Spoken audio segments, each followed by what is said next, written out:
Hello, and welcome to this eSchool News webcast.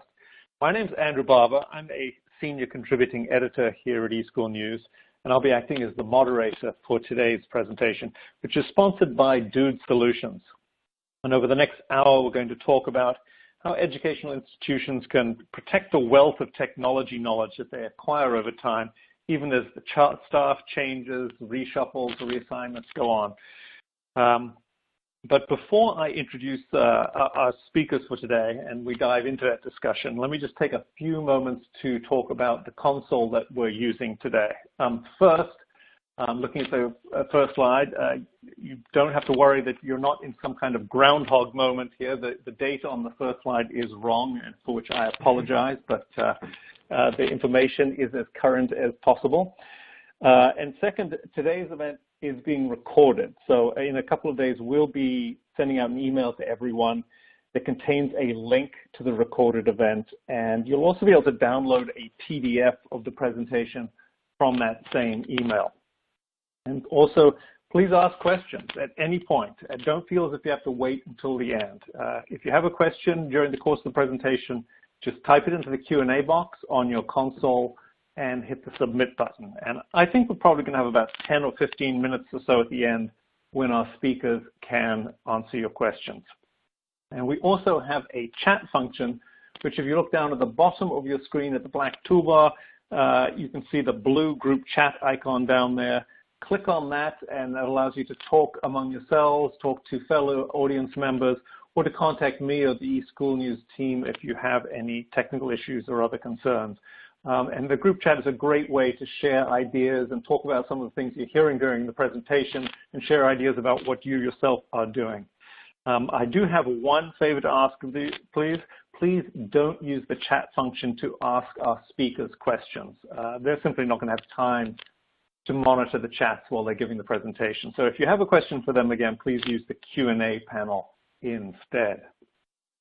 And with that out of the way, let me formally introduce our speakers today. Forrest Cooper is a sales manager at Dude Solutions, and he focuses exclusively on the technology needs of clients in the public sector. And Forrest has a background in information systems and network security. And over the past 5 years, he's traveled the country gathering client feedback and speaking at state and national events. And our other speaker is Karen McKenzie. And she's the Director of Technology and Innovation at the Cary Academy, an independent school for grades 6 through 12 in Cary, North Carolina. And Karen oversees all aspects of technology on campus, from curriculum integration to infrastructure to research and development. And she also chairs the school's computer science department. Welcome, Forrest and Karen. It's a pleasure to have you here. Forrest, why don't you get us started? All right, will do. Thanks, Robert. And welcome, everybody. First and foremost, wanted to say thank you for taking time out of your day to join us. We're very excited to be doing this with you. And second to that, I also want to go ahead and formally introduce Karen. We're very grateful to have her here today as our guest speaker and really a subject matter expert on the topics. Thank you for having me. I'm very excited for today, and I think we should have a great discussion. Absolutely. So we're just going to go ahead and dive right in. And everybody, I'm going to really just unpack a quick agenda for you. We've broken this really into 4 major parts as we discuss not only leaving a legacy, but building a legacy. And we'll get more specific into that today. First and foremost, we're going to be going into organizational change. We'll talk about some things that could potentially be falling through the cracks. How do we protect ourselves from that? And then really, what's in it for you? So with the first part of the presentation, just did a little bit of research just on change management and came across this guy. I always like to start my presentations with, learning something new for myself, but then also extending that out to the audience. And was pretty impressed with this guy, Heraclitus, who actually lived back between 535 and 475 BC. So, just a few years ago. But this guy, Heraclitus, he was actually a native of Ephesus and really was famous for even back then. We're talking 2,500 years ago. He was a subject matter expert on change. And, obviously the quote that's on screen, there is nothing permanent except change. was just one of his many quotes. There was another one that I think I like even better that says, no man ever steps in the same river twice, for it's not the same river and he is not the same man. And really this sort of resonated for me because I think about, first all the changes that we experience pretty much on a daily basis here when it comes to technology, when it comes to our jobs, when it comes to our lives, and even our society. But I just I think back and I'm like, wow, what was changed like 2,500 years ago? Was it a new color of toga available in the market, or was it now we have black olives instead of green? But all the same, I think it was pretty profound.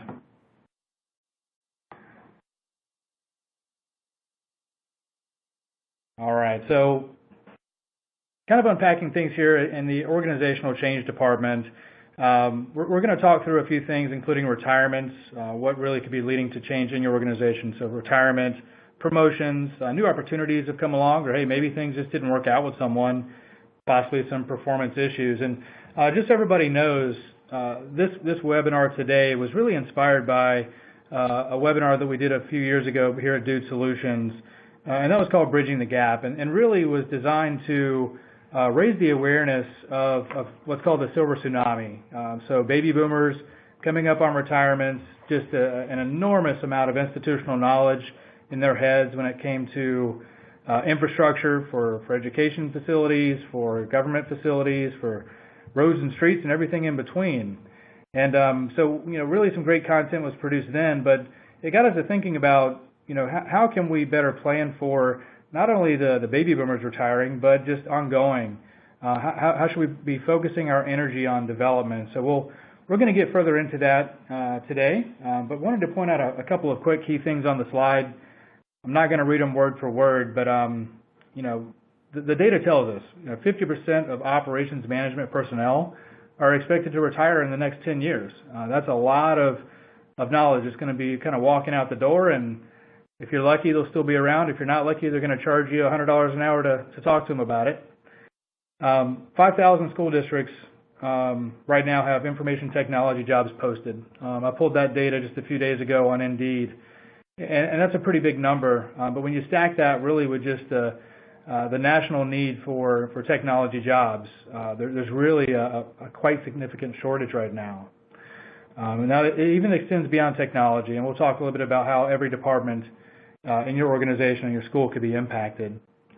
And this last bullet point, I really thought kind of surprising. My daughter has gone to a STEM school, or has been going to a STEM school for several years, and recently Randstad did a survey about in 2017, and what they found out is that 52% of the students that they asked didn't really even know what types of jobs are out there related to STEM.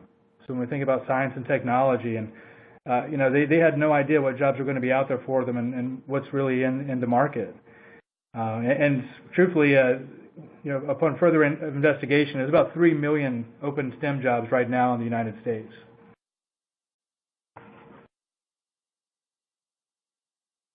So at this point, I'm going to stop talking for a few minutes. And Karen, I wanted to bring you into the conversation. I'm really excited to get your input here on sort of what your experience has been with dealing with retirements, technology, operations professionals, kind of going up and out. And I know you mentioned you also had even a recent story, but I'll let you jump in. Well, I think like most of us in this field, we kind of get to the point where you name it and we feel like we've experienced it. Everything from company buyouts where, there's a takeover from one to the other, and now you have to merge two different departments into one. Retirement, as you just mentioned, and I did have a conversation recently regarding that. And then moving in a different direction, especially in whether it's government or schools. Every year they have changes that are going to be made, whether it's in the vision of the direction they're going in for that particular strategic plan, or if it's something, again, change above where we are that also brings in different factors we have to deal with. But then also the recognition in a lot of places that change in the overall landscape has also taken place, and how do we evolve with that? As you mentioned, I had a coworker come up to me and we were talking about his 5-year plan and the project he's currently working on as his legacy, and it was an aha moment of, yes, we have these conversations all the time, and it's something that we deal with all the time. Yeah. And it's not always the most comfortable conversation. Not always the most comfortable. And there are times where you are the individual who the change is being put upon, and sometimes you are the individual who is facilitating that change, whether it was your agenda or not. Yeah. So. And that's, I guess, the one thing that I can weigh in on the subject, in my experience. I think if we are doing a good job as leaders in any job that we're doing in any organization, then we sort of know. We sort of have this idea of, this is the glide path that I have this person on for their career development. This is where they're headed. This is where they want to be next.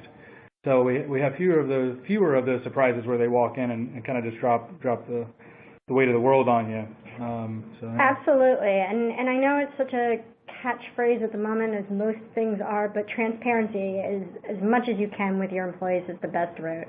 Mm-hmm. Knowing that, especially in the case that I'm dealing with now, it's knowing that we're on the same page and have a continual plan put in place, and being as supportive as we can, because you have to remember, this isn't big for the organization, but it's also a personal thing that this individual will be going through, and it's a big change for them, especially in something that's like retirement, where it's something they chose, right? In most cases, they chose to partake.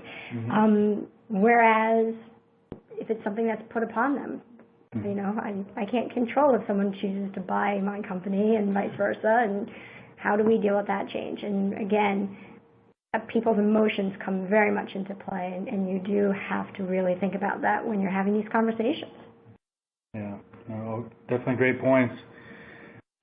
So, you know, really, when we sat down and drew out an outline for the webinar today, it made sense to sort of start from the beginning, and really just pose the question, you know, what does it look like? You know, you're walking into your first day on the job, and I'm sure everybody on this webinar today has had a first day on the job.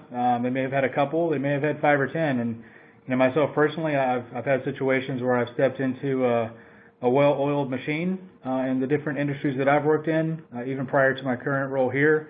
But there's also been situations where I just stepped into a total mess, and the person there before me left very little information. There was no data. All they really left in their wake was some disengaged employees. So that was fun. But you know, regardless, we're stepping into different situations, and they can look different ways. So let's just say, you know, maybe your first day on the job, you may remember this. Maybe you stepped into a mess. Some things that need to be really labeled and identified very early on is, you know, as far as facing adversity, am I facing a resistance to change? Is there a lot of status quo flying around where people are saying, hey, we've always done it this way. We love using sticky notes and stopping each other in the hallway to communicate. Okay? Well, that's all right, but, you know, obviously we know there's a better way. Situations like this, no data, no work history, either a low or no understanding of current processes, and all the while you've got to be able to do a lot of things, justify the needs to get a department where it needs to be able to collaborate and communicate, start building those relationships. At the end of the day, we also got to get to a point where we're educating, and that comes in multiple facets. And all of this, especially in the technology world, we're doing while we're balancing just the craziness of daily operations. There's never a dull moment, and I know, Karen, you can certainly speak to that. There is never a dull moment, and I love the quote that you had at the beginning about, you know, the only thing about change is change. It's one of those things that I've said numerous times before and in other presentations, anything in the technology realm is extremely personal to people. And if you don't understand that or approach individuals without having that in mind, then you are already putting a barrier between you and that individual. There's just no way you can move forward. And I think if you take that into consideration, it doesn't necessarily matter what mess you're stepping into. It's, again, that the personal relationship piece allowing the person to know that they are being heard and having them have an understanding of what it is you are trying to do, whatever that role may be, is going to end up working in your favor in the long run. Yeah. So, great points. And, this next slide, it speaks to situations where we've inherited a pretty good situation. We probably have some data. We have a team of staff that may be excited about or even preconditioned to change. I know here at the Dude, we're pretty much accustomed to it, and we don't feel normal unless change is happening. We start to look around if it's too quiet and like, hey, what's going on here? But technology has probably been adopted to help with some of the key business processes, and then there's also the work towards following industry best practices. Things like ITIL standards and best practices. And then there's also, you've inherited that perfect situation of Pleasantville. But I can tell you right now, if you think you're in Pleasantville, you might be in denial, because this very rarely exists. So always be able to question, can we make things better always? So Karen, I know I just injected you for a question a moment ago, but really, I'd love to hear a little bit about your first day on the job when you started at Cary Academy. I know you inherited a pretty good situation there. I'm very fortunate. I inherited a wonderful situation. And when we talk about the different types of change, the scenario that I went into is kind of seeing the difference in landscape over the years that technology services has played in education. And so in this particular instance, I was brought in, I like to say, a chief translator, if you will, between the education side of the house and the technology services side of the house. Years ago, they could be in their own little silos and in their own existence because the tech rarely involved the teachers and vice versa. Now, whether it's doing something as simple as this conference call or putting on a third grade reading program, it doesn't matter. In most cases, there's going to be some connection to the network and the IS side of the house. And so I was fortunate to be stepping into a scenario where they really were looking for someone who can kind of speak both sides of the fence. First day, though, was completely overwhelming, like any first day. I think for me, the unique piece was that I'm going into an already considered innovative school. I am not necessarily replacing anyone per se because my position was actually created, again, based on this change in landscape. And I was coming into a fairly well-oiled, well-respected machine. So my approach was completely different. I didn't feel like I had to go in and say, okay, this is what we're doing, this is what we're changing. I was able to kind of sit back and take more of the role of department advocate. What is it that you've been doing or saying that we have been trying to do for years? How do we move that forward? Because we all know for the first couple years, a new voice is the new voice, quote unquote. So what kind of initiatives have you been trying to push through that we can work on? Where you've been doing this job for how long? What was your professional goals way back when, and where are you, and how can I help you get to them? There was also a lot of confusion from my staff about, well, we already have a director of information services and we have a tech person, so what really is your point, right? Why am you here? And again, it's for that first year especially, it was playing up the I am here to be the one voice for both sides of the house that can really have these conversations to get everybody on board and buy into whatever we're doing. That changed year 2 and 3, not for the better or worse by any means, but that's when you start looking at efficiencies and other things. But I still absolutely think, regardless of where I was or what that first day was going to be like, that mantra of don't do anything for the first 6 months, kind of just sit back and take a look, definitely rings true. And depending on the scenario, even more so, advocating for yourself as a friend of the department and a champion for them and the work that they're already doing. Sure. Yeah, and I think that's probably an indication of your experience doing that. So a lot of people may come into a new role, and quite often come into a new role and they want to just dump their knowledge and their experience on everyone around them, regardless of the situation. And that can, even if they have very good intentions, could have the reverse of the desired effect. Right? Absolutely, and I will not sit here and deny that there were moments I was biting my tongue or after a meeting being like, how do they not see this inefficiency or whatever the scenario may be? That definitely happens. And it happens more and more after the first year.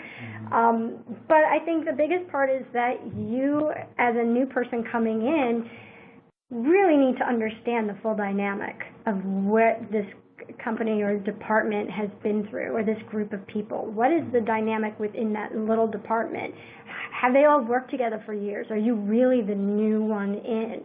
Are there some past history issues of, so-and-so had a big blowout, and now, they refuse to talk to each other other than email, right? It just, or this department doesn't like that department, or so-and-so from this department calls every other day about the same thing.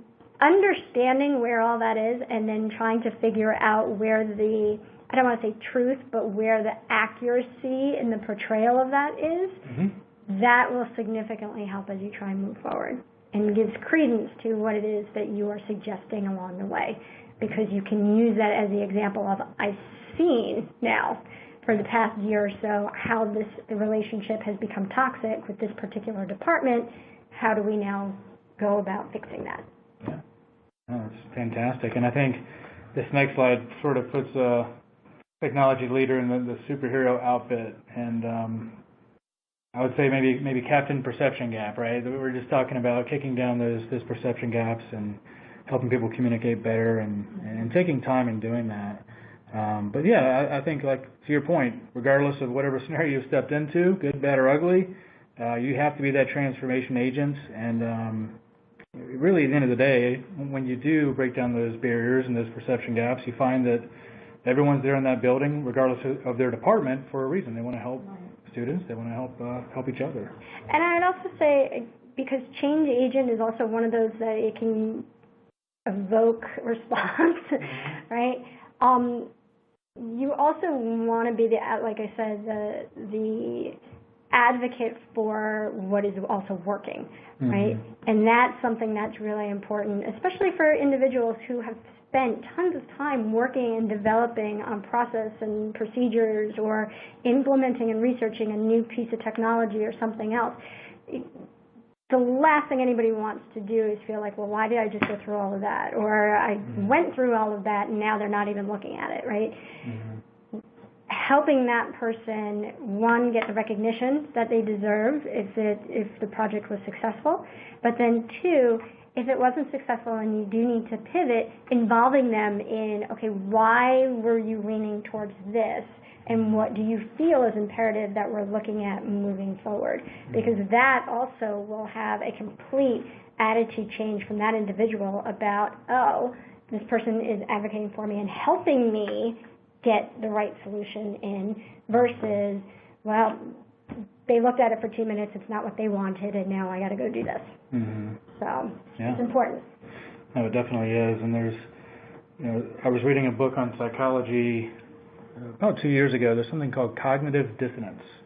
It's where people just get defensive very quickly if you're coming after a decision that they made or a process they implemented. So you have to be very, very careful, because if you send somebody into that state of dissonance, they've just got a wall up, and they're going to stay status quo, and it's going to be that much harder to break that down. Absolutely. And that would go even from an application level just down to a usage level. Well, why do you embed this into your Outlook email and not just put it as an attachment? Or even better, if you're a school like ours, where we're at 365 or a Google, so, well, why don't you just share it and have it as an attachment at all, right? People get very personal about tech and its use and how they use it. Yeah. So that cognitive dissonance is a real thing. It's a thing. It's a thing. I try to avoid it with my wife at all costs. So, next section is really, what can fall through the cracks here? a couple of slides that I'm going to shoot past really quickly just so we can stay on track with our time.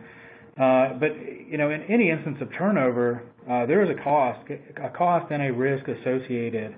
As folks are retiring, not only are you losing that institutional knowledge and the value that just really can't be quantified, but there's some other things as well. Most certainly, we're at the risk of losing things like experience. And the institutional knowledge we've talked about, but we've also talked a little bit about employee engagement and productivity. And we're going to unpack this next section just a little bit on this next slide, really by just starting with experience. And I was doing some research, and I found it online, so it's got to be true. But as of March of 2018, CyberSeek actually reported there was 310,000 open cybersecurity jobs across the nation right now. That number was actually closer to 1.5 million across the world, but 13,000 of those jobs in the public sector alone. And really what we've seen as I've traveled and spoken to our clients and other folks across the country, in many cases, schools are resorting to internal promotions, just hiring someone who maybe has been there the longest, maybe somebody who is a little bit tech savvy, and they're resorting to this because it's expensive to go out and find an experienced IT professional. So we'll be talking a little bit over the next few slides about how to not just combat that, but to start to grow your own talent from within. End of the day, experience does not come cheap, and whether they're manual or automated processes, I can tell you that when your talent leaves, that person may have been literally the only person in the building who understood how that particular process worked or where that particular cable ran to. It's no telling. Institutional knowledge, simply defined, it's what's in between their two ears. And I kind of posed the question here of how do you know what you don't know? I guarantee you the second that you lose an IT professional, you're going to find out real quick what you don't know. So that's all the more reason where there has to be that transfer of knowledge from leader to upcoming leader inside the organization. But more specifically, institutional knowledge is data. It's understanding performance, baseline understandings of past performance of different employees, systems performance. I mean, you name it. It's a pretty broad term, but history of projects that have been done, upcoming replacement plans for asset replacement cycles, or even things like a history of resolutions. What things have we done to fix these issues before? Technology and security infrastructure, that's a big one. Understanding network topology and asset location. These are all things that the IT professional is going to know that maybe nobody else does. Karen, back to you. What kind of institutional knowledge would you say is most important to get from your employees, and how do you go about it? Everything, and ask. No, I think, it's funny. I've had two different scenarios that I've been in. One was at a boarding school environment that was well over 150 years old. And now that I'm at Carey Academy, it's a complete opposite in that we just celebrated our 20th year about a year or so ago. So wow. It's a baby in the world of government and education. And it didn't matter which environment you will.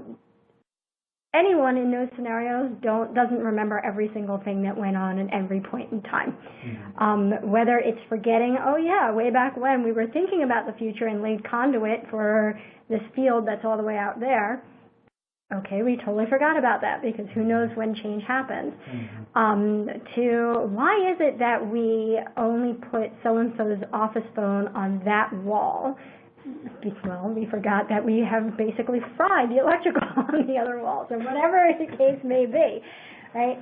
So I think for me, the biggest piece was the fly on the wall. I absolutely, especially when starting in a new position, is basically become the shadow. I'm talking to you at every nook and cranny, watching kind of what you're doing in the sense of that annoying, 5-year-old little sibling that's like, can I do it too? Can I do it too? Like what? And then again, I think it's going about it in a different way, other than just saying, okay, Forrest, I need all this information, blah, blah, blah. You can talk about, hey, Forrest, in your time here, man, what was your most complicated project that you worked on? And having individuals talk about their successes and failures will also give you insight into some of the operations of school. That is not to say that document, right? Whether it's through something like Microsoft Teams or creating a knowledge base in whatever help desk platform you're using, or a shared drive, whatever, but you want to make sure that, God forbid, something happens to that person, that you would be able to the best of your and everyone else's ability, be able to limp along until you were able to make arrangements. Because that's the most important thing. And know what your emergency backup plan is, and know the phone numbers of all the vendors you use and who is their inside person that you usually deal with. Yeah. Well, not to go too far off subject, I had an opportunity to go on site to Carey Academy, and I can tell you that your knowledge of the data center and just the setup, to a network security guy like me, it's obvious that you knew your stuff and you knew what was going on there. So that was really pretty cool. So going to keep moving through some slides. Employee engagement and productivity. Karen, this is one that honestly I know you've got just a ton of experience with. We've talked a lot about this, but I think it's something that really can't be overstated. How important you should really be considering the impacts of employee engagement and productivity when we talk about this type of change. So yeah, I think you had told me a story about really just better communication, but you tell me, what are your thoughts here on the impacts of engagement and productivity? I think the biggest thing, like I said, is the communication. But then, as you mentioned, the partnerships with vendors, making sure that everyone in your division or department are kind of in the loop of knowing what's going on. I think the other piece is, and I know this is hard for some of us because some of us in management have that control need of wanting things to go our way, but allowing individuals who are the experts in their own field to be the experts in their field. That basically helps a lot, but we all need to be talking to the same page. So having a system, for us, it just happens to be School Dude, but having a system where we can track a ticket that comes in all the way to when it's resolved, or a piece of equipment that comes in through the door to when it gets retired and recycled. Putting in process and procedures that enable the entire group to be in the know about something or someone really has helped, because now any one of us can speak on behalf of what is happening in any situation, and that's huge. For me especially, because the rest of the campus still isn't quite sure what my role is, right? They kind of see me all over the place. For me, it's, hey, what's going on with so-and-so ticket, or what's going on with this? Do you know anything about that? These type of changes and type of technologies that we can utilize gives me the opportunity not only to make it look like I know what's going on, but also to actually know what's going on and speak intelligently about it, right? The last thing I want to do, and we know we hate doing it, is saying, you know what, I really don't know, let me go find out. And I know that's the right thing to say, but it's giving the impression also that I don't know what's going on in my department, especially if it's a big project that we've been working on for months. Where is it? So really having systems in place to track and communicate in any way makes a world of difference. Yeah. That's one thing you had mentioned before. You were talking about how really, from really just an employee engagement perspective, you wanting your department to really be perceived as just highly professional. We got it together. we know what's going on Yep. type of organization within an organization, and Absolutely. that really resonated. Yeah, you know, whether it's facilities, whether it's technology services, admissions, even the front desk, right? We are a service in some way to others in our environments. And because of that, I very strongly believe that we are our own little entity, and there is within that a customer service mentality that we have to have and have to live up to. Mm-hmm. That there is a way that we communicate, and that it needs to be fairly universal. So again, in the sense that, using help desk for an example, a ticket comes in, it automatically communicates to the person that, hey, we got that, right? Yeah. Or if we change who it's assigned to, if we want to have, depending on the level of communication, we can say, okay, this person now knows that it's not gone to the black hole of death where tickets just go and never come and heard from again, but that is actually moving through a process, and that we do have a process. Mm-hmm. Because if we don't, what ends up happening is more of the grabbing down the hall, hey, I see you, can I ask you this real quick? The calling of personal extensions or the personal emails where, you know what, I just got myself a wonderful vacation and I'm gone, see you, and I didn't tell anybody other than my superior. So good luck, right? And have fun with that project when you get back. That doesn't work. You need to have systems in place so you are all communicating or have access to the information. Yeah, the hallway mugging, so to speak. It's you never know that, hey, you got a quick sec actually translates to 15 minutes. 15 minutes, guaranteed. Yeah. So moving along, really, how do we protect ourselves? End of the day, what are the best practices that we're going to talk about today to actually provide a solution to the problem, right? So with best practices, we're going to unpack, community and culture, professional development, succession planning, how we're going to retain some top talent in an environment that is hostile. People are going to be trying to steal your talent, I promise you. And then technology tools. What can we leverage to just make everybody's lives a little bit easier, as Karen was just talking about. Really when it comes to community and culture, transparency it's a big word right now. But it couldn't be further from the truth. People tend to fill in the gaps in the absence of information. Depending on their mood, they're probably going to fill in those gaps in information with bad news or negative thoughts. So, most certainly important to make sure you're leveraging the relationships with the staff and vendors and students. And not for nothing, but every single person in your building likes to be recognized. They may not admit it. They might act really weird if you recognize them in public, which you may not do again in the future, but they do like recognition for their hard work. And that's something I've learned as a leader of a group of employees here at the Dude is you've got to be very intentional about that. You've just got to carve that out in your day. Block time on your calendar and say, hey, I'm going to walk around for an hour and just tell people what they're doing right. And if you don't do it on your calendar, like me, you'll just forget about it. So facilitate buy-in and adoption. We're going to cover this on another slide, but people leave people and not organizations. Could not be further from the truth. In an environment with technology being in the state that it is right now, I believe is it Moore's law that technology is doubling every 18 months. I think it's actually down about. I was going to say, I feel like it's weeks depending on what it is. It could be every month something's changing. Yeah, so really what that opens the door for is, yes, people leave people, but people also leave organizations that just can't afford them anymore. And we've got to be cognizant of that. So providing the right tools from a professional development standpoint, that's a great way to retain talent. Everyone wants to learn new skills. They want to get 1% better every day.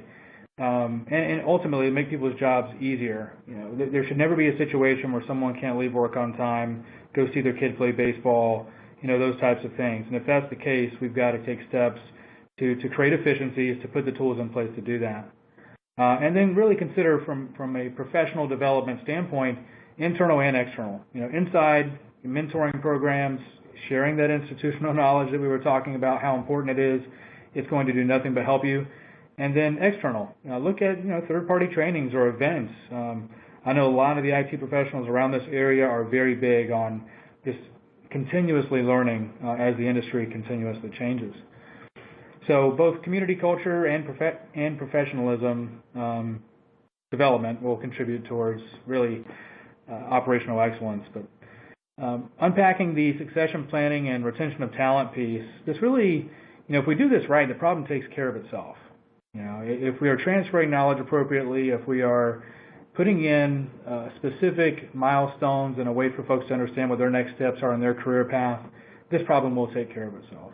But really what an IT professional might not be telling you is they want the latest technology to do the best work of their lives. They really want ongoing education, and they want to stay relevant in the industry. They have to. And really they want the time and flexibility from leadership to actually be able to go out and do it instead of just talking about it. Okay. I did find this online. I honestly, I thought it was pretty interesting. This is a little bit old in the way of data goes. It's actually very old if you consider back in 2013, this Hewitt Associates did a study, and really it was, asking folks to understand or what really drives and engages them in a time of change, and then what has a counteracting effect, what really makes them not want to change, and really makes them disengaged when change does happen. So really what you identify here is the key components of what folks are going to be excited about change for is when they can be involved in the decision-making process. They understand their career path. Coworkers around them are making personal sacrifices. And I can tell you that if there's coworkers around them that aren't carrying their weight, that is secretly doing some damage to that team. You honestly, you have a potential cancer growing there. If I can just jump in real quick, it also does, I think, equally or more damage if your team sees you as a manager not addressing the issues or the elephants in the room. Mm-hmm. And it doesn't even have to be a big public admonishment. It doesn't have to be any of that. But if they know that there is expectations put in place and you hold everyone to those expectations, that in and of itself will kind of help squash some of these cancerous pieces. Yeah, and I can tell you I experienced that firsthand.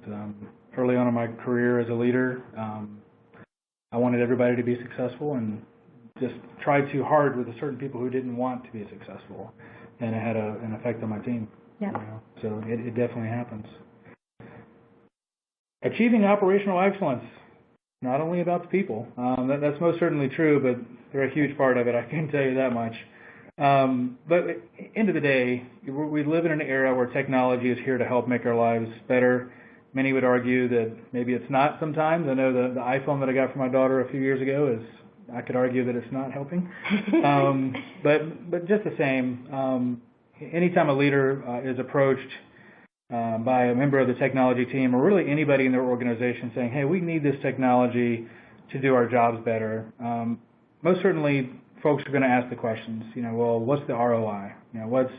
What's our return on investment? Karen, what do you call it, the return on? The return on learning. Return on learning. One way that we do it. And again, it's because we're looking at things outside of just the purpose of technology. We're looking at what is the impact that a certain technology is going to provide for efficiency for departments and impact for our students. Mm-hmm. Yeah. So it's really a pretty broad array of technologies that are out there. Today we'll focus on something that I can speak to here, the dude, and that is IT service management solutions. But always keep an open mind and take the time to do proper due diligence and be patient with folks as they show ROI, and understanding that, hey, it just makes my job easier isn't always the best answer. There are also repercussions on, if you're making someone's job easier, you're probably driving towards a place of operational excellence where you're going to have better learning taking place and overall just a more successful environment. To sum it all up, there's certain things that just can't be quantified in the way of returns on investment. All right, so here's the dude. Obviously, we do have best-in-breed technology suites, including help desk and a product called Insight, which is agentless asset discovery. and inventory. We're getting some really great data back from our clients out there. We've got just a couple of clients. I think that number is actually pushing close to 12,000 at this point. But really, just from a facilities perspective, from a technology perspective, millions of assets, and the future really is going to be big data, and we're going to be just really just sending all that back out to our clients to inform data-driven decisions. But really, we've talked about ROI for technology solutions. I like to think of it this way, and I've actually advised a lot of my clients when they go to have conversations with leadership and say, hey, I need this piece of technology. And they just, in many cases, they may not understand the technology. There's some really complicated stuff out there now, especially now that we're getting into containers and virtualized environments and all this stuff that nobody understands. Well, they understand it, and they understand that we need tools for it. And without the proper tools, the comparison would be, hey, let's ask Karen here to go out to the football field with a weed eater and mow the grass. Have fun. So these are all things that from efficiencies, from just retaining talent, they're going to be frustrated if they don't have tools in place that will help them. Not only get better, but provide a better level of service for their customers. All right, so what does that ultimately help you accomplish? What do these tools ultimately help you do? Again, it's summarizing here, but cultivate and retain top talent. It allows you to make educated and more data-driven decisions, manage and stretch budget more effectively. A lot of the organizations that we work with, we're talking about not-for-profit organizations, so it really does come down to doing more with less. How do we stretch a budget to where we can do more? Whether it's someone I'm talking to, a city manager who, hey, I want to have more ribbon cuttings. Well, hey, put in some operational tools that take care of things in places where nobody really sees what's happening. Or it's a superintendent, and we want to go out and buy brand new equipment for the football team next year. Many times, the first place we're going to slash could be technology, because a lot of times it's looked at as an overhead department, but it really is not. I'll get off my soapbox on that one. But also think about it this way, reducing risk. There is an enormous amount of financial risk and really opportunity costs associated with things like audits. Not having tools in place to make sure that software licensing is being utilized properly and we're not over or underutilized, or someone didn't find a way to get into a brand new version of the software somehow that we just weren't paying for. That stuff can get really expensive really quick. But if I could just add to that also, just very quickly, one of the things I think that gets overlooked a lot, and we finally took care of it, Carrie, was, best intentions is to go with either the cheaper solution or not all the bells and whistles, right? Not paying for the extra, so on and so forth. We had that scenario when it came to licensing of a particular product. We were like, site license, way too much. We don't need it. We're going to go with X amount of licensing. Not realizing that the person who does our licensing was spending an exorbitant amount of time managing, creating accounts, and doing these, and that wasn't even really part of her job. And so if you take a look at it, yes, on the one hand, we were saving the school a lot of money on the line item of this particular product, but we're wasting a lot because this person is using all of their resources on doing things that is not really her job to do. And so at that point, looking at it, we decide, no, you know what, site license, yes, it's more, but it's actually better use of our limited budget and allows that individual to focus on what their job actually is and not get bitter or complacent about their job because they're doing stuff that, like we all have time for one more thing.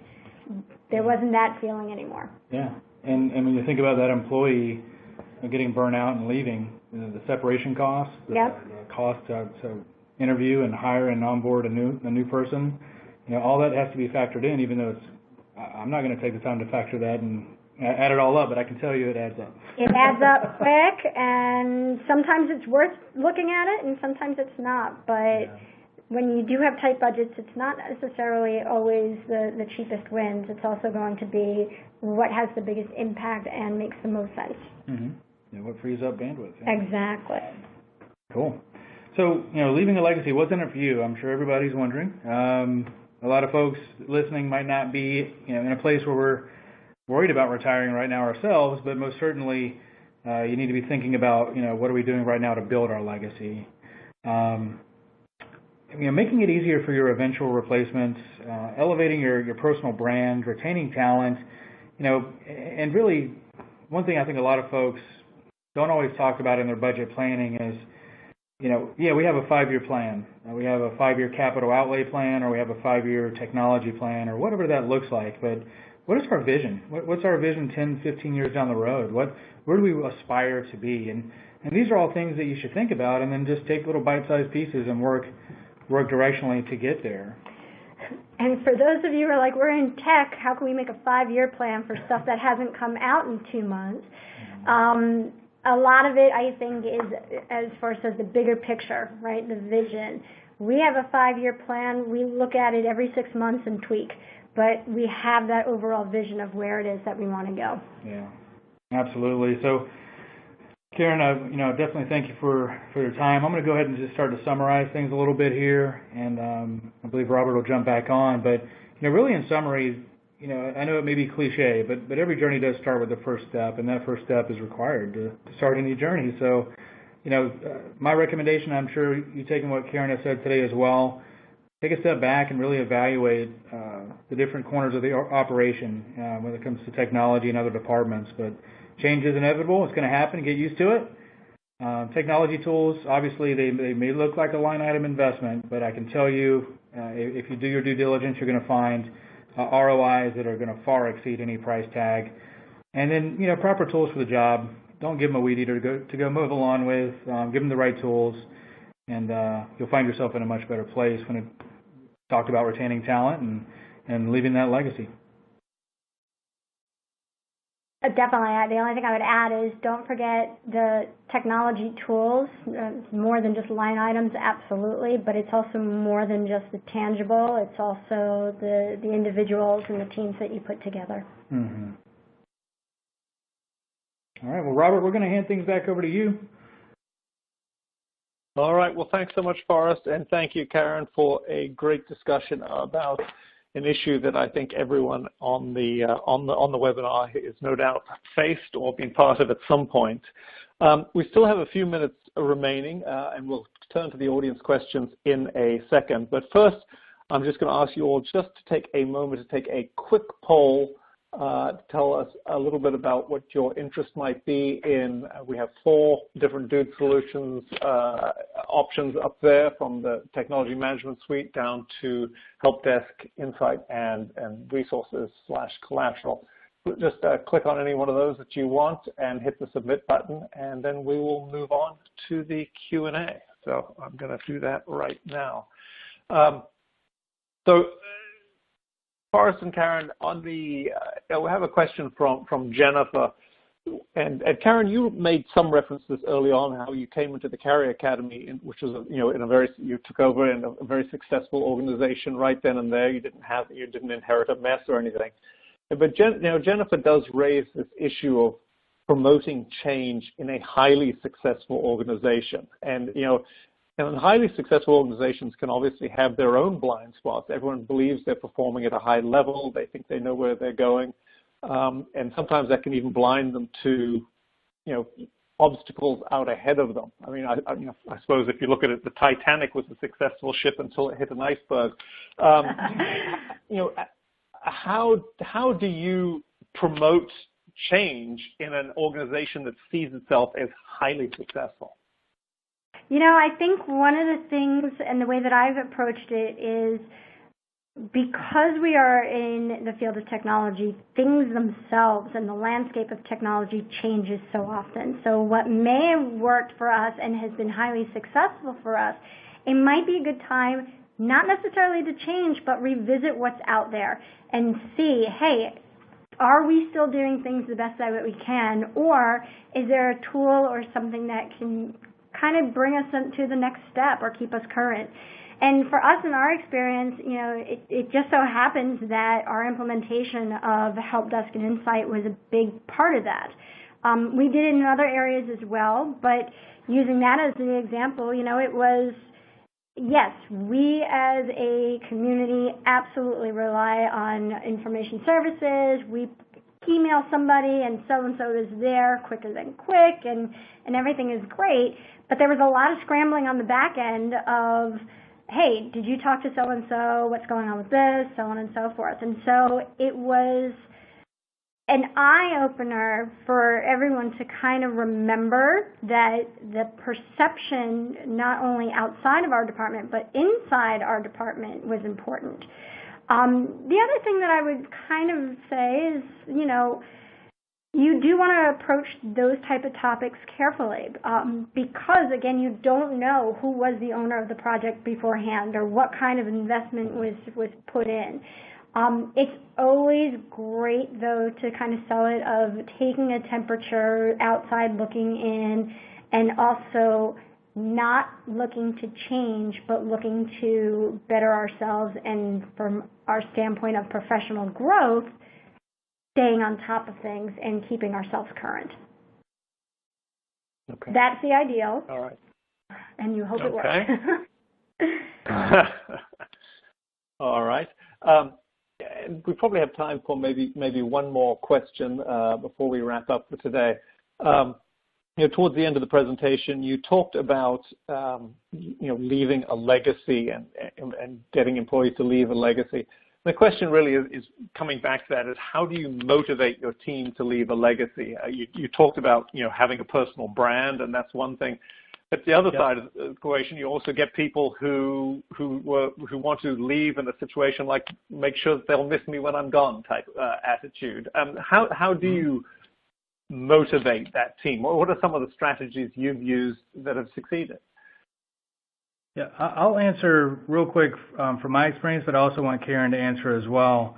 I can tell you that the number one easiest way to motivate is to start by understanding what motivates them. So it sounds a little bit silly, but you have to take the time to sit down with someone, get on the level, go out to lunch, saying, hey, we're going to have a conversation that has nothing to do with work. What makes you get out of bed every day? What makes you tick? What's your passion? And every single person you'll find is probably a little bit different. A lot of people will say, I'm here to provide for my family. I really just want to save money so I can buy more video games. I don't know. It could be any number of things. But once you understand what motivates them to get out of bed every day, then you can start to teach them and explain to them the why. Why it's important for them to be concerned about the perceptions of the department, or to capture and document the work they're doing. Because it's really just, they may be trailblazing, but they're leaving a path for someone else to follow. And tons of experience with what's required there, an easy way to data dump and go from analog to digital. But at the end of the day, I think it all does start with getting on the level, be human, have human conversations with the humans, and understand what really makes them tick. Karen, I'll let you. I was going to pretty much reiterate a lot of that, so I don't need to. But I would say one of the things, I have a 12-year-old son, and one of the things I tell him all the time is people first, then the tech. And that comes down to everything, whether you are a teenage child with your phone up to your eyes and can't see the world versus, talking to somebody about their end-of-career plans. Absolutely, I think two things. One, asking them how do they see their exit? What is it that they would like, and how would they plan if they had full and utter control over what their exit would look like? Is it that you have one big project you still want to work on, or one thing that you've been really trying to do and don't want to leave on any regrets? Or do you want to be that person where I'm giving them everything they possibly could need so that you don't need to call me because, let's face honest, I'm retired, don't call me? Or is it, hey, I'm making myself as available as I can? Those are the big things. And I think if you start that not necessarily with those who are coming to that stage in their lives, but rather from day one, then showing the appreciation, showing that they are valued as part of the team to begin with, giving them say in the projects, or having, and even more so, allowing them to be the expert that they are in their field, right? The reason you hired them, hopefully, in the first place. By doing that, I think they're going to have that established feeling of this is going to be an okay transition, and I am in a place that is thinking about me and caring about me and is going to help me through not only the pre, the actual, but also the post. How do we keep you informed, right? Because we all know the saying about burning bridges. You never know where those relationships go moving forward. You really don't. All right. All right. Well, thank you so much. I mean, unfortunately, that is all the time that we have left today. And for the audience members, if any of you asked a question that we were unable to get to, someone from Dude Solutions will follow up to get you an answer. So as we wrap up, I want to thank Forrest Cooper and Karen McKenzie again for really an excellent presentation. I'd also like to thank Dude Solutions for its support today. And one final reminder, we will be sending out an email to everyone who attended when the recording of the webinar is ready. So thank you all, and this concludes today's webcast. Goodbye. Thanks, Andrew.